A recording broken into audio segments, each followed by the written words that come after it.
The following presentation on the Xaverian mission invites us to reflect on our apostolic ministry in the third millennium. Like every other consecrated woman or man, a Xaverian brother participates in the pastoral responsibility that Christ entrusted to his church through his exercise of certain ministries. Affirming that the ministries of religious congregations are part of the life and mission of the whole church, the Second Vatican Council spoke appreciatively of these works in the following manner. Quote, "This sacred synod holds religious life in high esteem, for it is so useful to the pastoral mission of the church in educating youth, caring for the sick, and carrying out its other ministries. It confirms religious in their vocation and urges them to adjust their way of life to modern needs." Close quote. Regarding the apostolic endeavors of religious brothers, our clerical leadership itself affirmed its value and contribution to the life of the church through the following message of Pope Pius XII, given 6 years, interestingly enough, before the opening of the council. Quote, "We rejoice that religious brothers are actively and zealously dedicating themselves to the tasks confided to them, which can be of great help to the church, to family life, and even to the state. It is a work of great importance. Therefore, let no one despise the members of these religious institutes under the pretext that they are not priests, nor underestimate the fruitfulness of their apostolate." These statements emphasize the apostolic nature of religious congregations like ours. However, it also shows that each individual brother, as well as the communities that they form, exercises through his ministry his function as servant king, a duty shared by all who have been baptized into the people of God. For us Xaverians, the exercise of our ministries in post-conciliar times entails an involvement in a professional task. We were summoned by the council, after all, to do this. Quote, "Religious communities should continue to maintain and fulfill the ministries that are proper to them. In addition, after considering the needs of the universal church and individual dioceses, they should adapt them to the requirements of time and place, employing appropriate and even new programs, and abandoning those works which today are less relevant to the spirit and authentic nature of the community." Thus, brothers like ours were encouraged to discover the particular gifts that they have and to develop them in line with the congregation's own understanding of its purpose for existence in the church. Prepared with the necessary technical know-how, many religious brothers became properly trained to be involved in the realities of the secular world. Ideally, these activities should have a clear apostolic dimension, ones that were always seen in the light of the church's evangelizing mission to bring good news to the poor, to proclaim freedom for the prisoners, recovery of sight to the blind, to set the oppressed free, and to proclaim the year of the Lord's favor. However, in the passage of time, it became evident to many congregational leaders that several brothers have lost their way in terms of the apostolic dimension of their respective congregations. In an assessment made in 1991 by the Commission of Religious Brothers of the Union of Superiors General, the following was mentioned regarding the unbalanced tendency of some brothers towards secularization and professionalism. Quote, "The involvement of brothers in secular activities and the climate of contemporary society carry with them the danger of a progressive secularization of their life. They could even lose their very reason for existence if they lose the motivation for their vocation, which is the basis of their identity and their activity. Their tendency towards over-professionalism flows from the preceding. If a brother leaves in the shadows the goals which motivated his vocation, he may seek and find his personal security and happiness in his professional competence, which may give more meaning to his life for a while.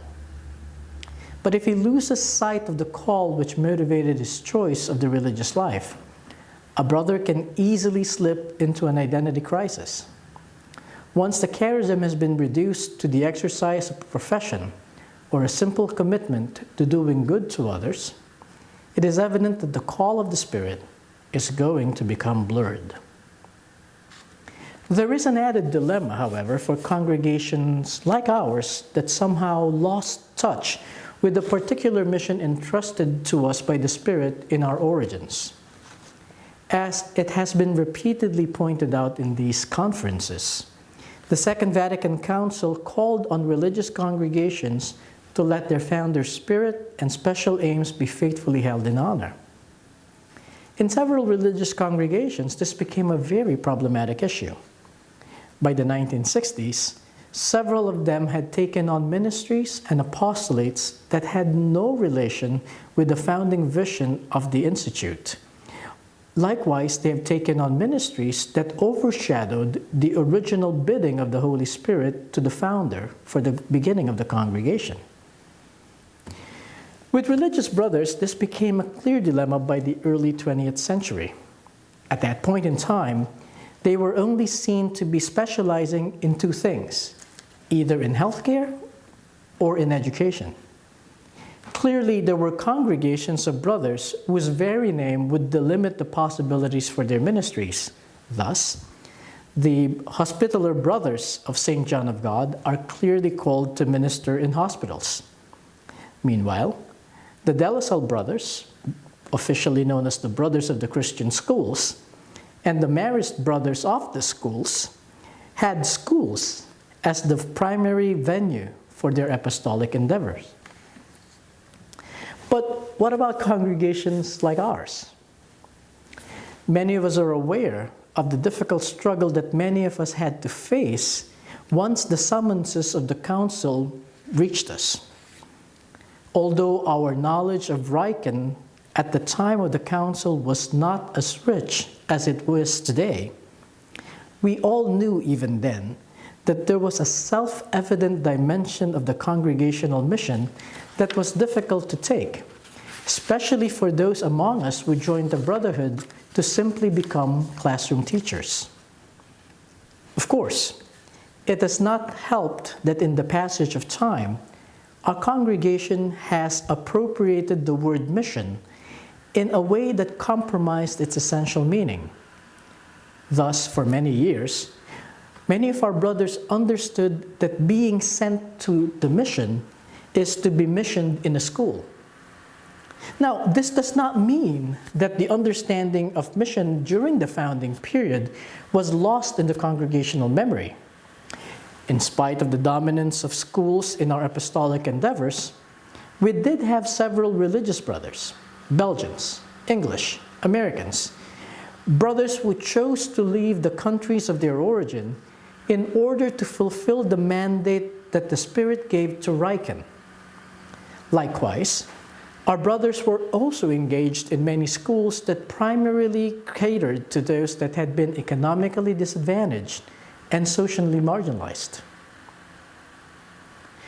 But we are also aware that several of the schools we established or staffed have changed in the passing of time into schools that now cater to the more economically advantaged.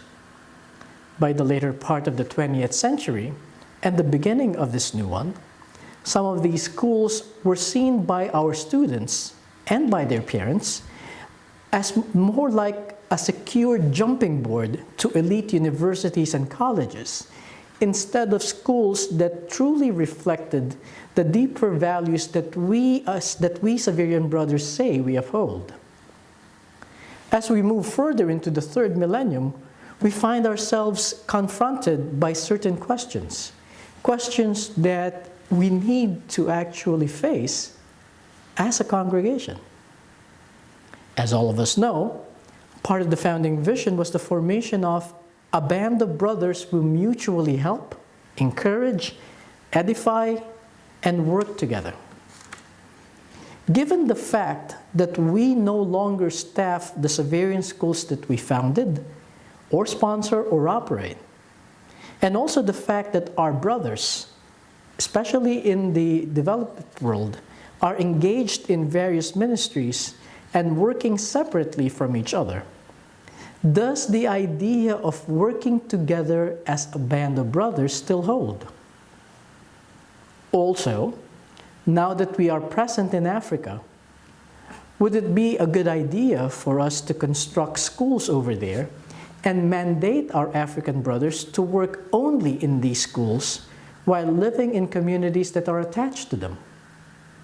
Wouldn't this be simply a repetition of the steps taken by our brothers in the past, steps that ultimately made them more and more distant from the founding vision and institutionalizing the congregation?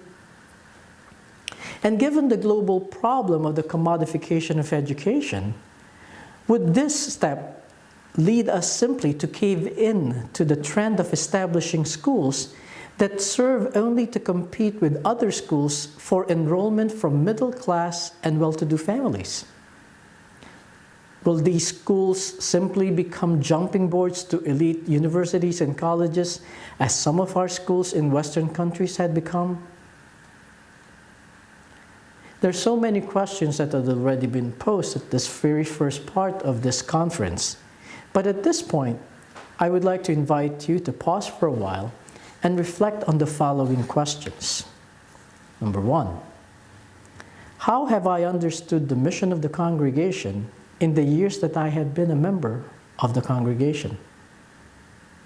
Number two, personally, have I had a dilemma reconciling my initial intention for joining the congregation and the initial purpose for founding the Xaverian Brothers as a missionary congregation?